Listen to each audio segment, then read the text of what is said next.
second from Mayor Pro Tem Blake. All in favor signify by saying aye. Opposed? The agenda is adopted. Savannah, turn it over to you. Okay, so we're going to start by having the chief present the police budget, the proposed police budget, and just go over some major changes to his budget this year and some of the requests that he's making. Do you want to cut, I guess, can he have that mic there? Okay, perfect.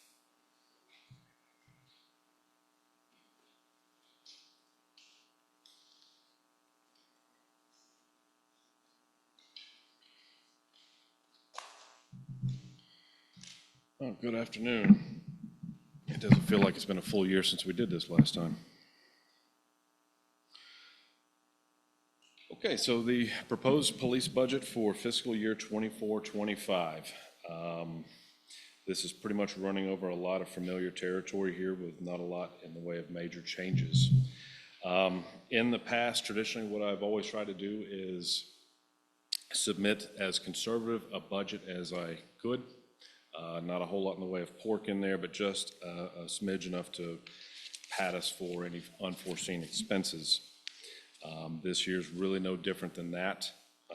My numbers were submitted to Rachel earlier this week. We did have a department head budget meeting on Wednesday, and we went over these numbers, and some of the first editing took place then. That's the numbers you should be seeing in front of you now.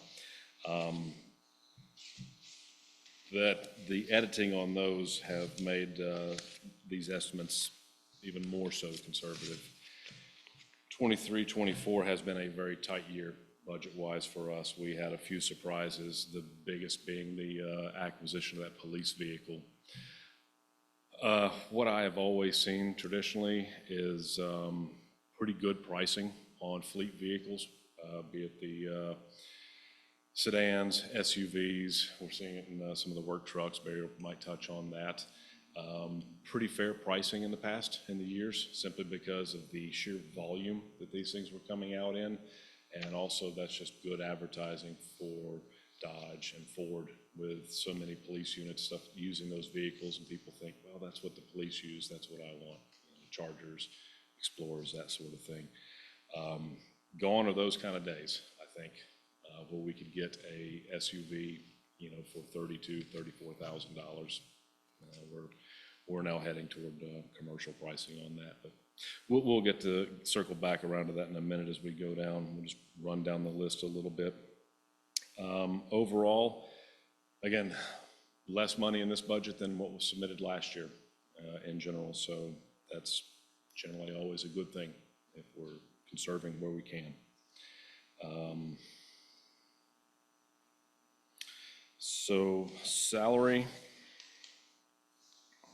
Sorry, I'm going to shuffle all my paperwork around here.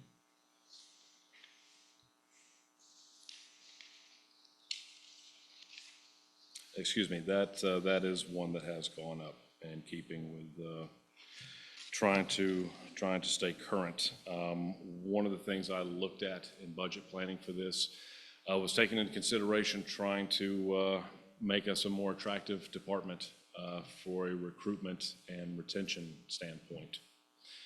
So one of the things I looked at was trying to raise our base pay. Currently, our base pay is the lowest in Buncombe County. Again, just trying to stay current with everybody, trying to compete for the limited amount of officers coming through. My proposal was a 10% increase on the base pay, which is $41,808, I believe. Bringing that up, a 10% increase on that, just to the base pay itself, mind you, at this point, would bring that up to $45,998. That's still below what Black Mountain currently is at, Woodfin, Weaverville, all the other places. But it gets us a little bit closer to our contemporaries, makes us a little bit more appealing there. So that's part of what's reflected in what you're seeing with the salaries there. Again, that is not a 10% increase across the board. That is just the adjustment for that opening base pay. We did do some figures in there to avoid payroll compression, I think is the applicable term on that. So we see some slight percentage increases for some of the existing officers. The one coming on board, Olivia, she'll be at a 1%, just things like that. So that's really the big increase where the needle moves a little bit for this budget. Everything else is pretty standard, and like I said, it has been reduced for what we've got going on.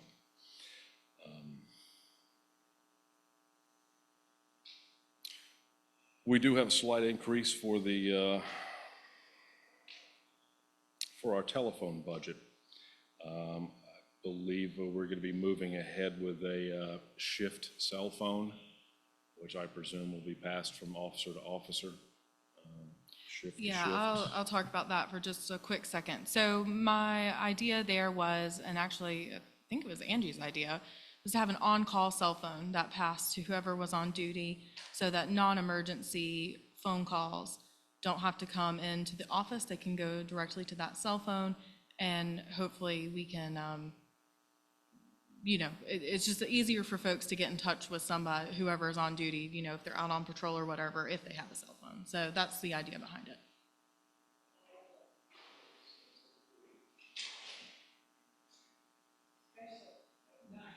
Yes. Okay.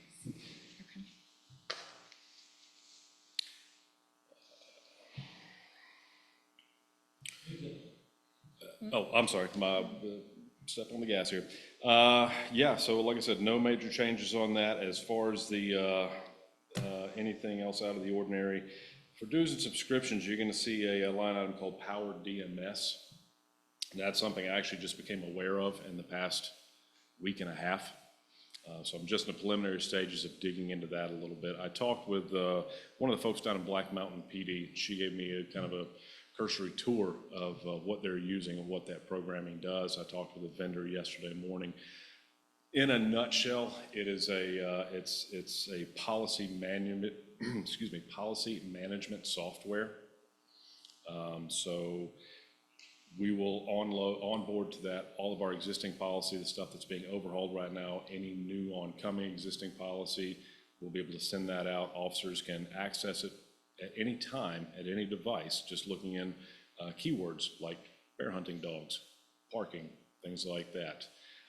When new policy is introduced, it's a way to send that out on blast, and we get a digital signature or acceptance from each officer that's read that sort of thing.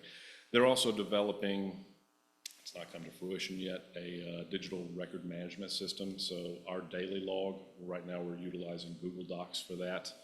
And honestly, we get what we pay for. It's free. So it does have some bugs and quirks. So hopefully we'll be able to utilize this system for that. It's, from what I've seen, what I gather, it's $800 for initial setup. That will probably, $800 initial setup, and then you have to buy user agreements or slots for individual users. Those come in blocks of 10. I don't believe we'll need more than 10. So we'll go with the bare minimum on that. That will be a reoccurring charge annually after that. I'm assuming probably somewhere in the $800 range for that. Again, I'll talk with the vendor on Monday. We'll be able to get some more specific figures for that. This is also going to be a key element in something I believe Savannah's made you all aware of, the North Carolina League of Municipalities risk review. That's basically going to be the workbench, a digital workbench, if you like, of how all this will be assembled and collected and accessed going forward. Moving past that, again, looking at, this is a classic, the vehicle request. Adhering to the 10-year, 100,000 mile policy, we're looking at replacement for the 2013 vehicle. That's mine. That was acquired in 2012 and is currently right at 107,000 miles. As far as vehicle replacement, I'll also point out for the numbers we had since this time last year, and again, this is a foot in both budgets from 22-23 and then 23-24, because one of these repairs occurred June 23rd. We were right at just a hair over $12,000 in repairs for our existing vehicles. So as this fleet ages, How many, we're repaired, or do we currently have? how many vehicles do we have?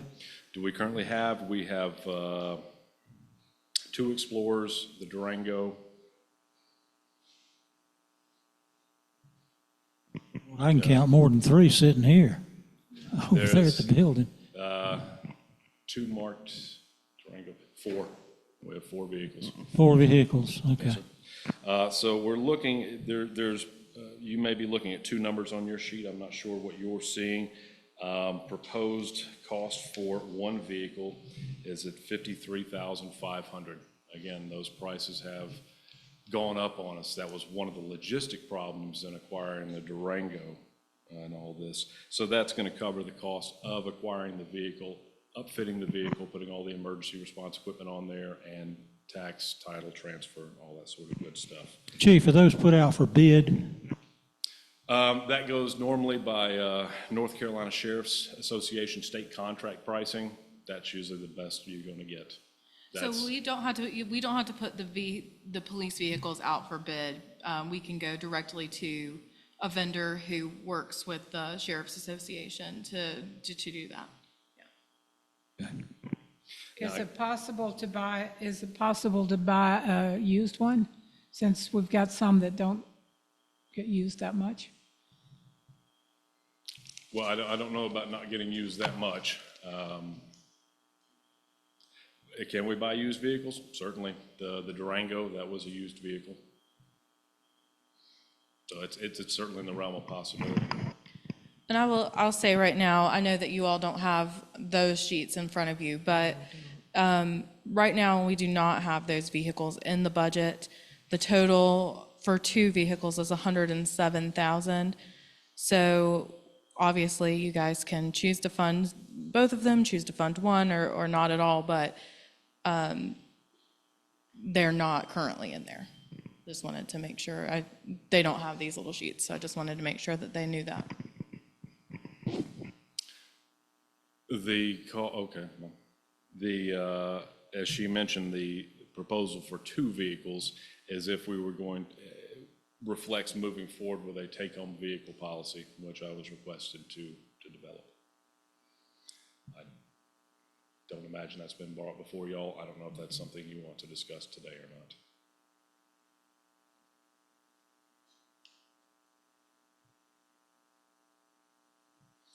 Other than that, that's really all I have for the figures. Go back to the salaries. How many how many police people do we have? 7?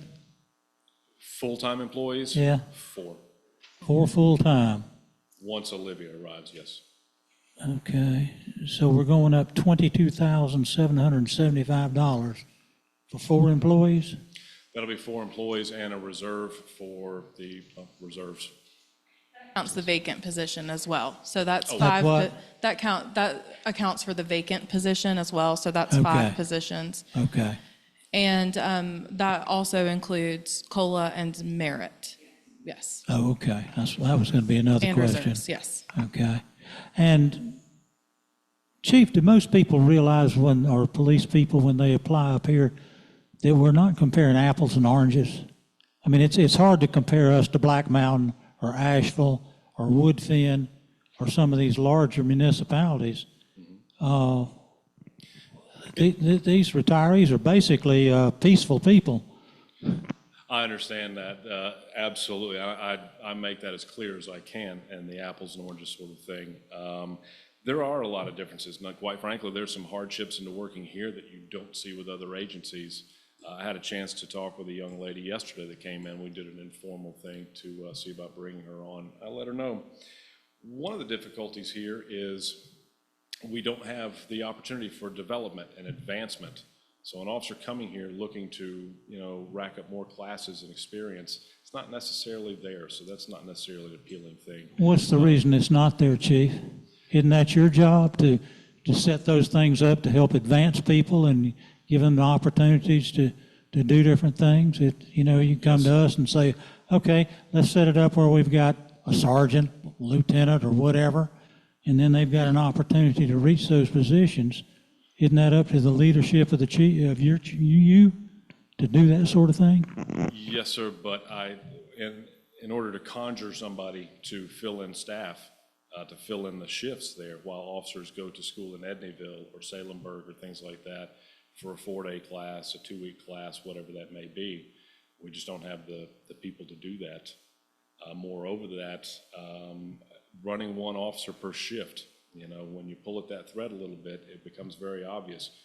You're gonna be here, you're gonna work while you're in pain, you're gonna work while you're sick, you're stuck here because nobody's coming to relieve you. You cannot turn to your sergeant and say, I'm sorry, I cannot continue with this, I've got to go because of this or because of that, can you and the rest of the squad carry on? So it takes a certain type to stick it out with what we're doing here. Okay, that answers my question. Thank you. Well, I wanted to ask something similar. We have good police officers, so what is their attraction to come here? Well, it takes a certain type, and that's something I've been thinking a lot about in the past few months. While we have had a little bit of a revolving door, it has occurred to me that we have had folks come in that didn't just truly want to be in Montreat. For some, I think they were grasping at a branch. For some, I think they were looking at it as a stepping stone to move on somewhere else. I don't know. It's hard to say. We do, as far as an advanced system, as far as gaining rank and pay and stuff like that, yeah, we absolutely do have that thing in place. We have the advancement program, the 3-year, 6-year, and 9-year program that was a revamp of what Chief McClintock had set up years ago at the 2, 4, and 6-year marks. And that 3-year, 6-year, and 9-year plan absolutely does incorporate development hours. 150 hours with 3 years in service, so on and so forth, and that compounds after that. So we offer as much possibility as we can. It's just we're limited in resources, and that's always going to come down to staffing and financing, and those two will be tied together naturally. I will say, Mayor, I looked briefly at some of the starting salaries for towns that compare, I think, a little bit more closely, like Brevard and Mars Hill, and we're pretty low. Even Mars Hill is, not to, diss Mars Hill, it's a great little town, but even they're starting at almost 46. So we are low. I think that our department can attract good officers who are looking for a little bit more work-life balance than you would find at some of the more metropolitan police departments. But we do need a recruiting hook. And I don't know yet what it is, but we're gonna find it. But I do think that raising the starting salary is a good step. Thank you, Savannah. Okay, who's next? Thank you. Thank you. Barry, you ready? Thank you. Mayor, council, I guess the best way to go through these 4 departments is we'll go down it and I'll let you know the adjustments, high or low and why. You're good with that. Yeah, Most everything- we don't have the details, so. Most we're depending everything's on going you. to stay the same. With what you're going to see a lot is it increases for equipment repairs, and of course some stuff in the sanitation department that we can talk about, in length. I'll start with the Public Works Department. We had a drop in the departmental supplies because that Ranger's doing really good. So we dropped it about $1,000. I think it'll still perform for us quite a few more years. In good shape. We stayed about the same in the what we call the duplicating and printing. Wait a minute. No, that was departmental supplies. We stayed the same. That's going to be our ropes, safety equipment, replanting trees, mulching, stuff like that we have to do in the trees, out in the field. We had a slight increase in the stormwater program. I'm not for sure about that, but that was per Mary Roderick through the Land of Sky. I don't know if Savannah or anybody's talked to her on that one, but there was a slight increase. Mary, as you all know, she administers our stormwater program, and she just had a slight increase on her fee. That's where, I think that's a $500 increase from last year on Mary's fee. Yes, ma'am. The machinery and equipment, I increased it $4,500 more, so it's at $9,500. And that's maintenance that's spread around from our little track skid steer loader to the Ranger to, miscellaneous bucket trucks. And I'm also wanting to put a snow plow on the Ranger to bring it into that fleet where we can use it on these smaller roads or use it when we have breakages. Because right now, our plows are showing a lot of wear on them, and replacement right now is just really not an option. So I would like to just put a plow and bring that one into service, maybe with a small sander, to where we can get in these smaller places. So you'll see the increase on that. There's no capital outlay project for that one, for that department. Not at this time. Water, let's see, everything looks like it pretty much stayed even. We got to the M&R trucks, and I've increased it just a little bit due to the truck and backhoe repairs that we're having to have made. And like I say, again, that's just wears over time. We're seeing, repairs increase. So we're just trying to keep them moving on through. And everything, like I say, the rest of the way down through there stayed the same for the capital outlay. I believe this will be the last time you'll see this for a while, hopefully for 10 more years. Water meter replacement.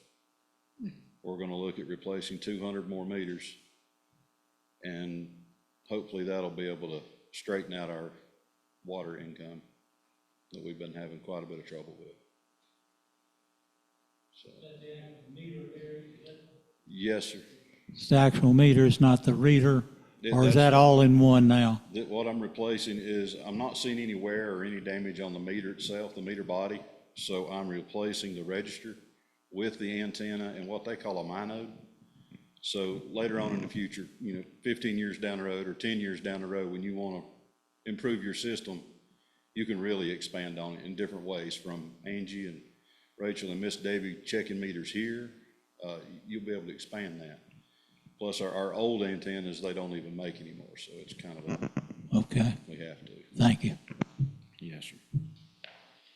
And let's see, I'll save that one for last. I bet it's sanitation. It is. So the street department, we're looking at the M&R of trucks and the M&R of equipment. I've spread that out because the bucket truck's gonna need tires, and those tires cost. We've got the sidewalls cracked out on them. They're to the point now where we've got to replace all 10 of them. So it's gonna be a pricey little deal there, and we're gonna have to do some engine repairs on the bucket truck. It's gotta have a turbo. Right now, we can pretty much idle around town, but going up these bigger hills, we have had to hook a pickup truck to it and pull it to where we have to get to. So, but, let's see, we've got a rate increase from Duke. Looks like for graveling on the roads and patching, we've got quite a bit of patching and some curbing coming up. That we're gonna have to do. There was an increase in that. We've got, looks like the surveying stayed the same, but we've got surveying for Virginia Road that Miss Kitty had talked about. We're looking at surveying that area through there. And I also got a price too. We can, if y'all decide to do that part. But as far as capital outlay, for the street department, what we've got in here is the sidewalks for this lower section from Rainbow and tying in right there at the columbarium. And then for Lookout up to the dam. And the sidewalk price was, for both of those, was $61,000 for both projects, and it's 380 feet of sidewalk. And it all, where this lower end's handicap accessible, and that's a handrail that we have to put up there on the top too. Is that concrete or asphalt or? It's a concrete, regular sidewalk, just like what you see out here, yes, ma'am. I don't know what they're putting in the Memorial Garden, but it's permeable. Yes, ma'am.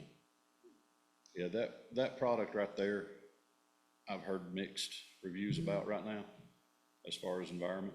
So I'd like to see how that one holds up right there. But this is for, like I say, a concrete deal going all the way up there. So we'll be tied in from one end to the other. And then the other that we have in the capital improvement is the leaf removal. And I looked at leaf removal for us, and a piece of equipment for us. It's pretty much a 16-inch intake and a 16-inch out on a trailer to handle all your sticks and debris that gets in your leaves. $45,000 for a commercial grade deal on a trailer. Therein lies the problem. We have nowhere to dump it.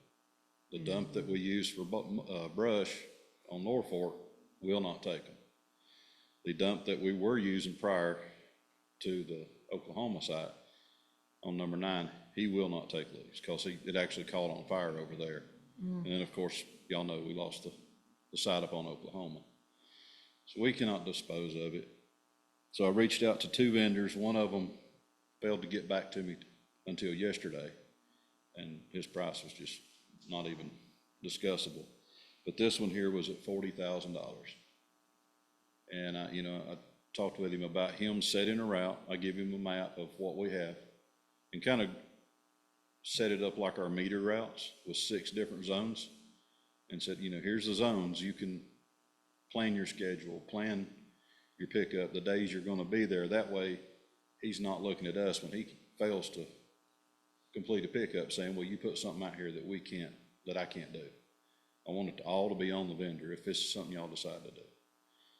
But I mean, that's a pretty good price for him to do that. The homeowner bringing it out to the Yes, sir. street. Yes, sir. That's what the homeowner bringing it to the street and then him coming through and taking care of it. I'm assuming street by street.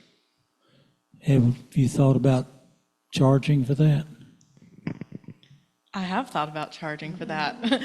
So actually, when we get to sanitation, you'll see that I've included a $15 a month sanitation fee.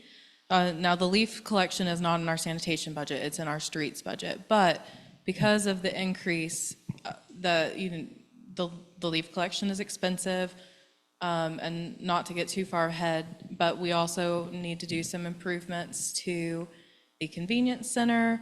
We're going to be enforcing our ordinance more strictly and spending probably more time picking up trash this summer, just trash that people have scattered and don't pick up in a timely manner. So I did include a sanitation fee, Okay, yes. thank you. Okay. All right. Any questions about the street stuff? The leaf removal, so it's not you buying a truck, it's paying somebody, Yes, ma'am. contracting it out, and they take care of disposing of the leaves. Yes, ma'am. And like the fee that Savannah had talked about, we said everything just right. It'll be a service offered by us, and we will still do the bag pickup. Let's still offer that service because, somebody's not going to get their leaves out and he's going to make his round through.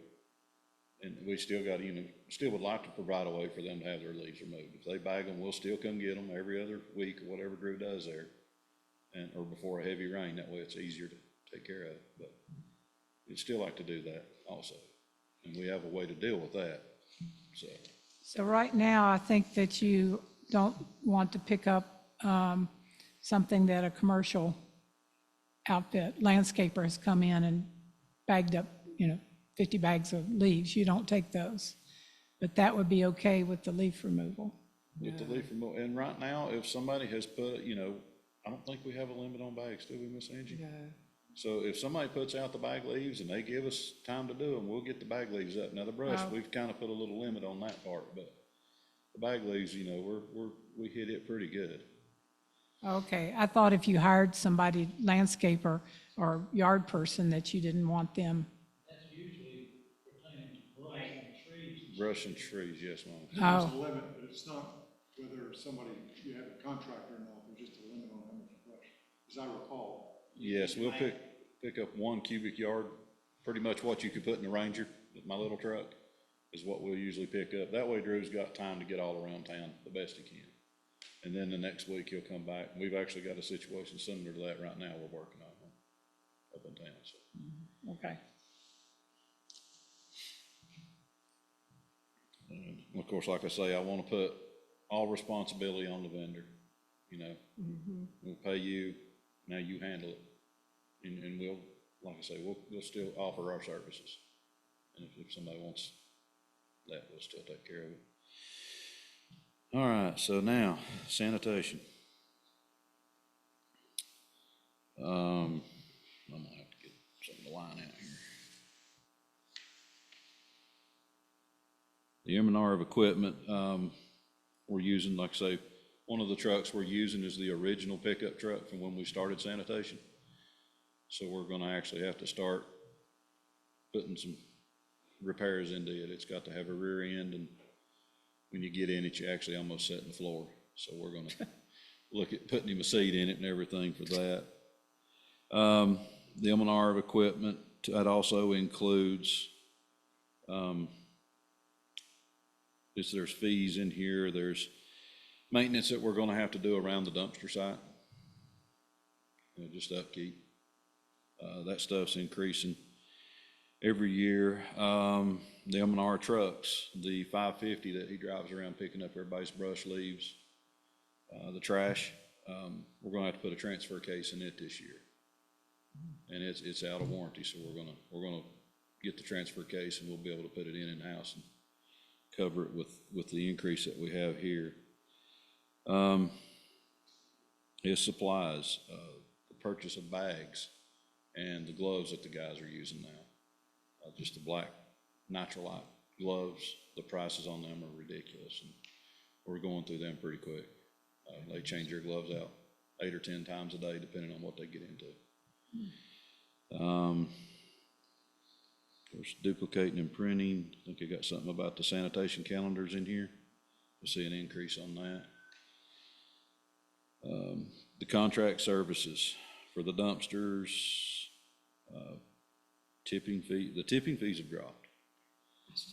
Yep, tipping fees, it looks like we have dropped a little bit in them, which that's the landfill. But our hauling fees, rental fees, they have increased, and by quite a bit. We were at this time, what, $2,800 over? Something like that already, you know. So that's, you know, we've got to keep up with that. And then capital outlay. We've got the convenience center improvements. We've had several folks have mentioned safety concerns, plus monitoring concerns. You know, I feel like a lot of our overages are carrying over from neighboring communities. So I've looked at a fence for the area and also a real camera system, you know, not trail cams or nothing like that. I had them come out and give us a quote for that, and of course, if y'all choose to do this, like, you know, we can set like an hourly time that the gates are open, and more signage, posting, whatever, you know, ordinances you want, or whatever you need, way you need to put up to enforce it. But I'm looking at 12,000 for a fence, 8,000 for security cameras, and I had them come out from the company and they walked the area the way it sits right now. And to address the security concerns, the safety concerns that have been mentioned to us, they suggested 5 cameras. And they're not, nothing special to them. They're just video cameras that'll record to a box, and if something, you need to go out there and view it, you can go out there and view it. Or we can have it Bluetoothed over to this building, either way. And then I've got, you know, $1,000 for miscellaneous stuff like conduit and poles and stuff like that. So I think we're at, what, 21 for the improvements for that. And that's where the fee kind of comes into play also, is covering the hauls, the rentals, you know, the increases there. And, you know, of course, the improvements that we need to make, that, you know, if we're going to offer that service over there, I think we should make it a safer area. And it's a really good thing, I think, for our residences, especially on the weekends. What is the safety concerns? We've had reports from people opening up the doors and seeing somebody in the dumpster. We've had calls from the dumpster from where they dump the recycling company about hypodermic needles falling out when they dump them. Like, it must be an overage for them to actually call us. So there's stuff like that we kind of need to get an eye on, and if there's something there, it's there for Dave to review, and if he can get his information he needs off of it, it's there. I think it's been really nice that we've had it open 24 hours, but with the bear problem And and it's- other problems, I'm wondering why if we get a fence, we don't close it at certain hours. I sent a picture to, I think it was Dave a couple of weeks ago. I was like, I don't know who's working, but get them over to the dumpster, because this is at 10 o'clock at night, putting trash in the dumpster and a bear within 6 feet of them on a tree, and they never seen it there. They didn't know it was there, just carried on. I was like, you need to get somebody over there just so they're safe. Yeah, I think at dusk we ought to. Yeah, So, I think we've something got like- people dumping. We can build a little treehouse for the bear. Yeah, exactly. I mean, but now Provide Angie dinner. called and got us some new lighting over there. It's lit up like a football stadium now. So, Is it for the bears to see for better? them to or- see, for them to handpick who they're gonna chase to the car. But, yeah, I mean, it's something I think we kind of might ought to address somehow. And we've discussed, maybe having it open from something like 7 to 7, that gives people plenty of time still to use it, but it's a little bit safer. Really, it's not safe for somebody to be out there dumping trash after dark anyway. Steps and Yeah. We've got people, putting trash in at midnight. It's, I don't think those are all non-tree. Maybe some students, I don't know. They pretty well have some good dumpsters. So how do you, I'm sorry. If we do it 7 to 7, and what are we going to do about people leaving stuff at the gate? We're gonna find them a lot. Okay. Well, that's just, good. That's just illegal dumping Yes. when they do that. So we would have to, and again, we'll need those cameras in place if we're gonna put up a gate, because we have talked about there's probably gonna be an issue with folks trying to leave their trash outside of the gate. And so we'll just have to get their information and start ticketing them for illegal dumping. And we do have in our ordinance in place a fine for illegal use of those facilities. How are you tracking down now through the license plate? Can you track people that are not Montreaters? Right now, I'm just going off basis. I'm not doing any plates or anything like that. No, I think that might get into a little gray area, or a little area that I'm not supposed to be in. Commissioner Widmer and I had talked about maybe doing something similar to a parking sticker, and having something that folks can put on their cars. Of course, we'd need to consider something for renters, both short-term and long-term, but I think that we can figure something out that makes it a little bit easier to distinguish. And I think that's all I have for my departments right now, unless y'all have anything you want to add or discuss. Any other questions for Barry? Okay, thanks, Barry. Thank you. Appreciate all you do.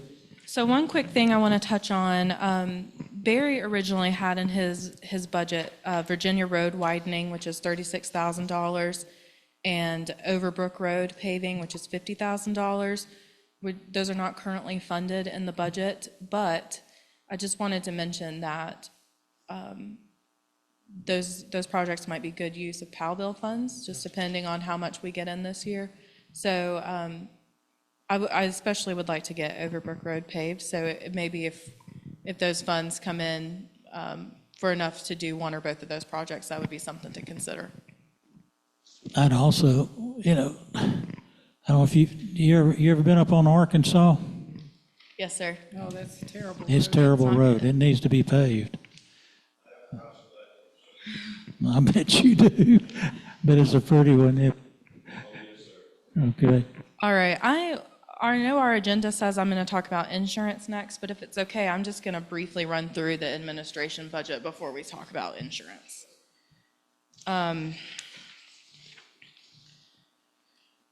So, Ask one more question. Barry, in your budget, were we taking care of our folks over there? Or is that in your budget? so that will, Barry's salary lines include a 3% cost of living increase and an up to 3% merit increase, and that will be at his discretion to distribute Okay. those. Yeah. Okay. Meant to ask that earlier. Yes, and so I'll start by talking about our COLA and merit.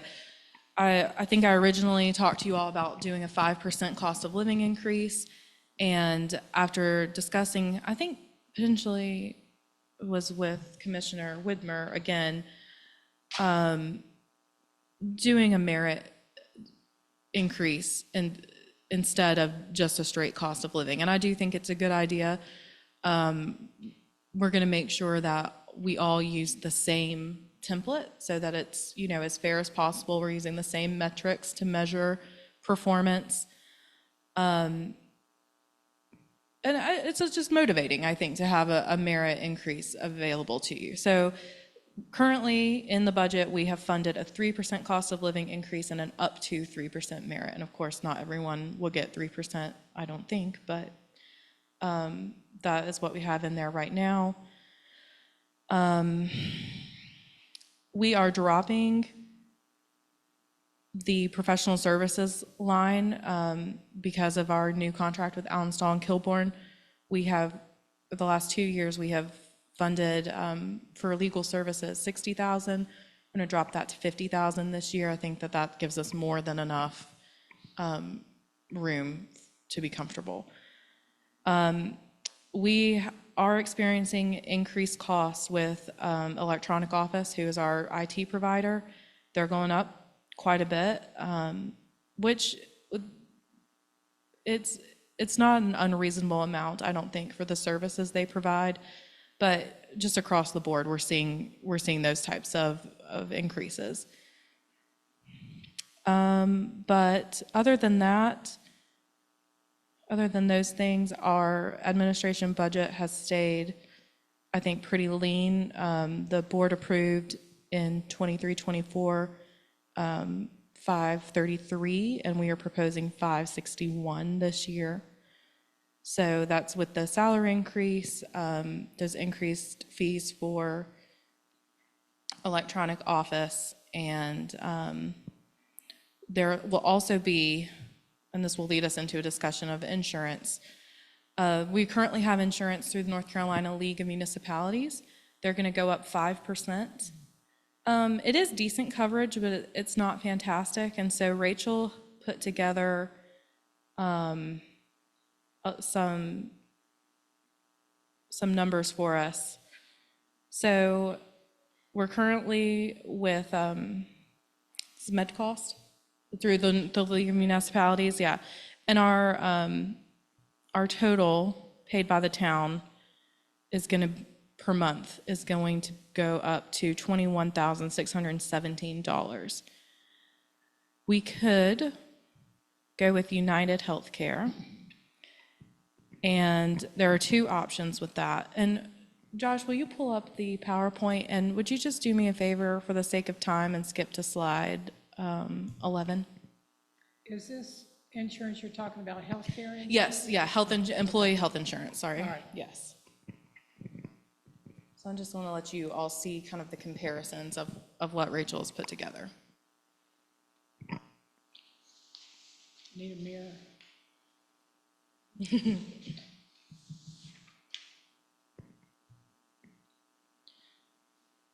Okay, so this slide is the current insurance that we have through the League of Municipalities. It's going up 5% for 24-25.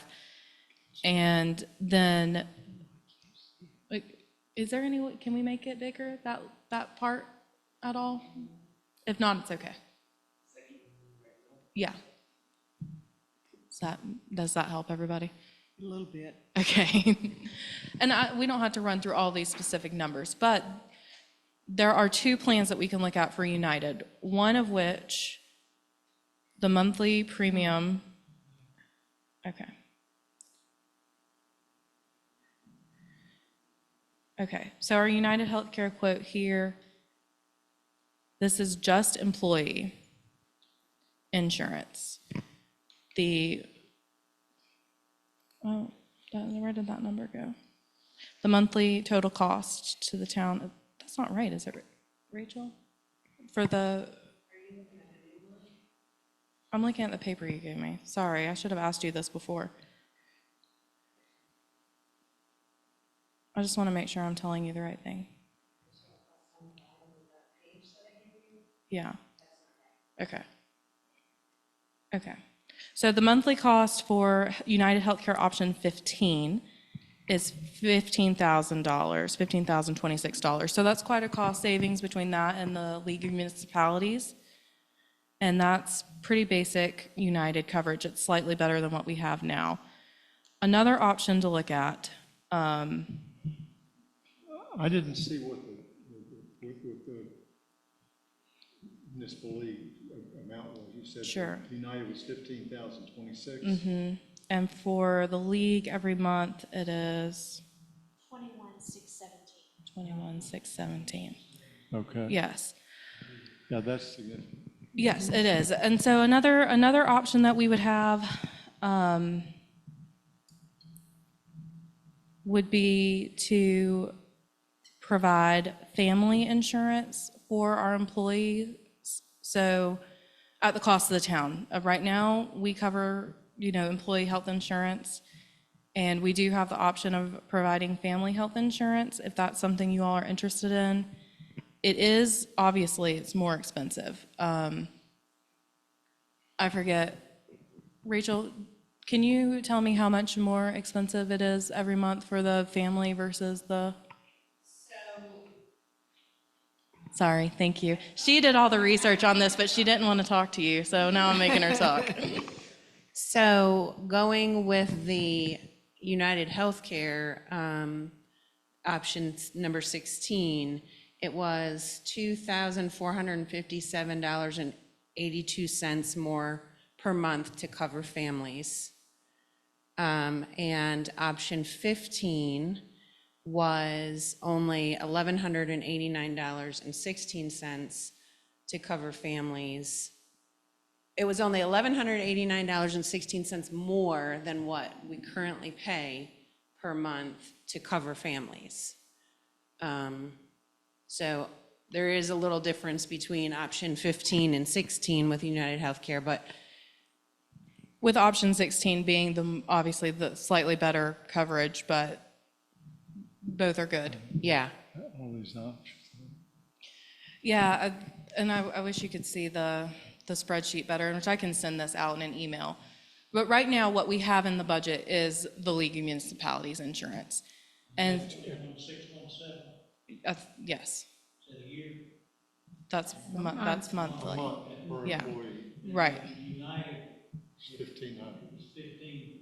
So the United plan, this plan number 16 would be an increase per month of $2,457. And the plan 15 per month would be an increase of $1,189, and that's to cover employees and family. You lost me entirely. Okay. So the League of Municipalities insurance only covers employees. So any And that's- family and that's- coverage. What is that a year period? That Per is, employee, what is it a year? $166,046.40. And then what is the relatively same coverage with United Healthcare a year? Just employees. Okay, I didn't do just employees. It's 167,411. Okay, 167,411. Yeah, so, but what I wanted this to do, though, was just to start a conversation about healthcare insurance options and we'll compile this in a way that is easier to look at so that you all can see exactly what the options are. And then we'll also get the numbers on the prices for United on just the employees. We'll send all of that out in an email. But there are, I think that there are better options for us. I do like working with the league as far as they're responsive, they know how to work with towns. It's just not the best price. And I know that recruitment and retention are obviously, it comes into play. It is expensive, obviously, to insure families, but it could be a useful retention tool, I think, especially. So it could be worth giving it some thought. So with United at 167,411, does that 167 include family in any way? Yes, It does. that is the cost to So insure the we're- families. we would end up paying roughly 1,000 and some odd dollars more a year, and we'd have our employees covered and also an opportunity for our families to be covered. Right, so if we went with this plan number 15 of United, instead of the North Carolina League of Municipalities, it would be almost $2,000 more a month, but it would insure employees and families versus just, $24,000 per year. right, yes. What's the Okay. difference between 15 and 16? So 15 and 16, it really comes down to deduction. So for instance, the 16 is a $250 imaging deductible, and the 15 is a $350, so just things like that. Is that an annual or per event deductible? That I do not know. It doesn't say on George. this little spreadsheet. I believe it's annual. Annual? So, yeah, and the $250 annually? That's not bad. And the out-of-pockets, so for Plan 15, the max out-of-pocket for family is $6,000. Plan 16, max out-of-pocket for family is $3,000. Okay. Yeah. So like I said,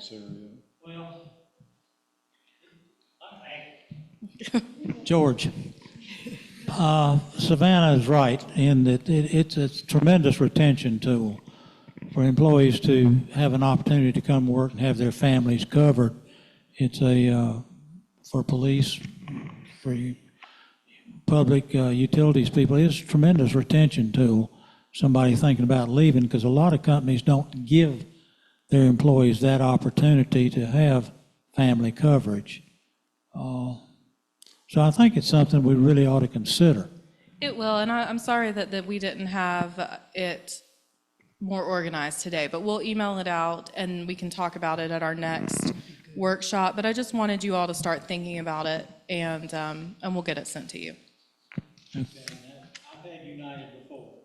I've had United before, and personally through the state, when Mimi's a retired nurse, through the state retirement system, and it was absolutely wonderful. They switched to Humana last year, the state did, and it's even better than United was, but they're both good companies.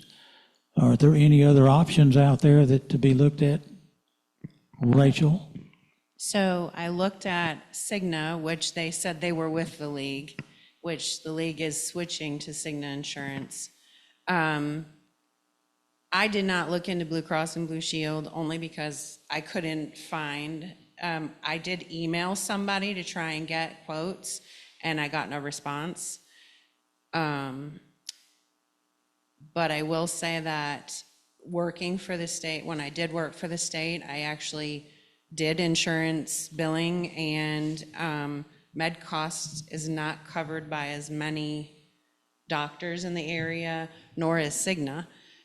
United Healthcare and Blue Cross and Blue Shield are truly like universal. There are a lot of doctors that are in their networks, so that also helps.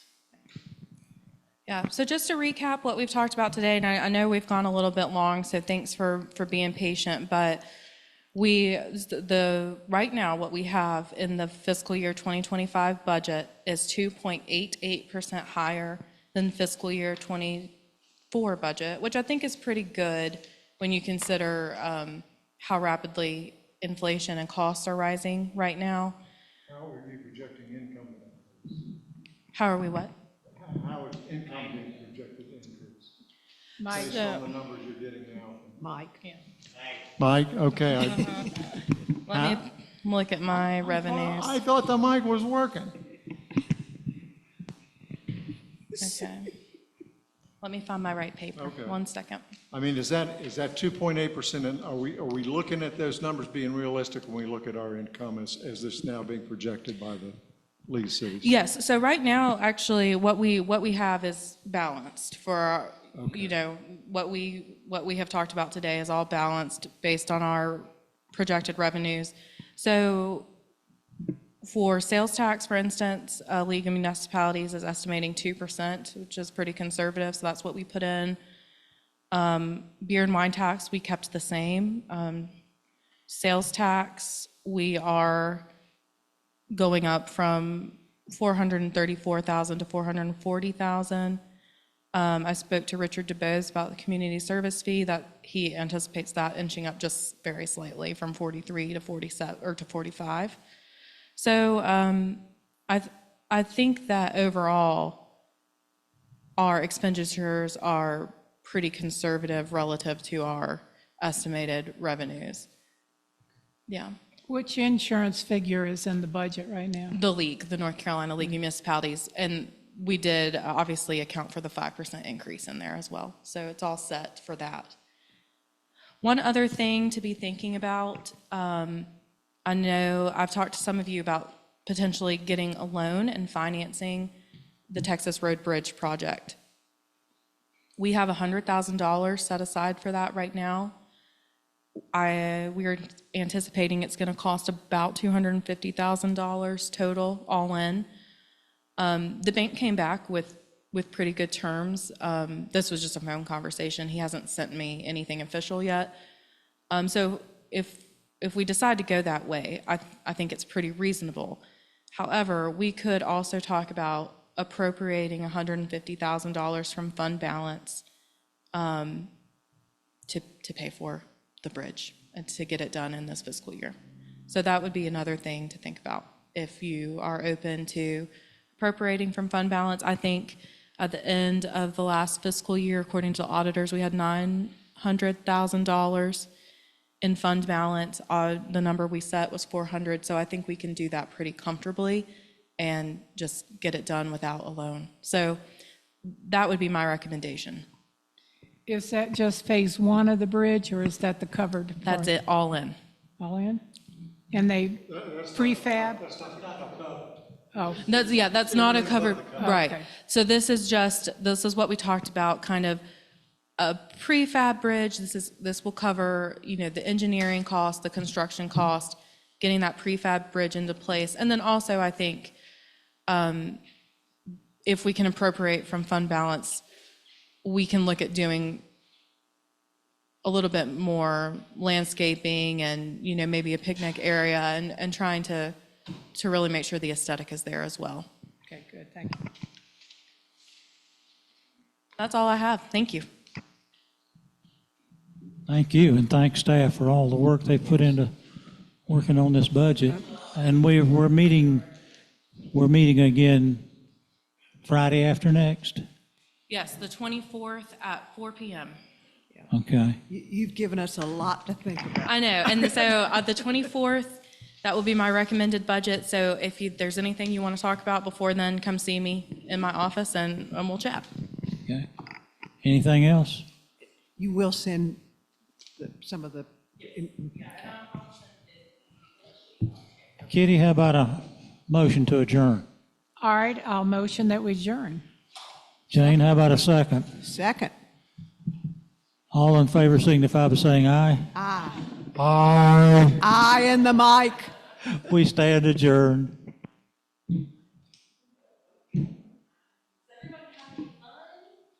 Yes. Is it raining out there? It is. Oh, okay, who's going to give me a lift It's some home? hail. It's definitely, or some leaves. Yes, it's raining. It is blowing rain. Yeah.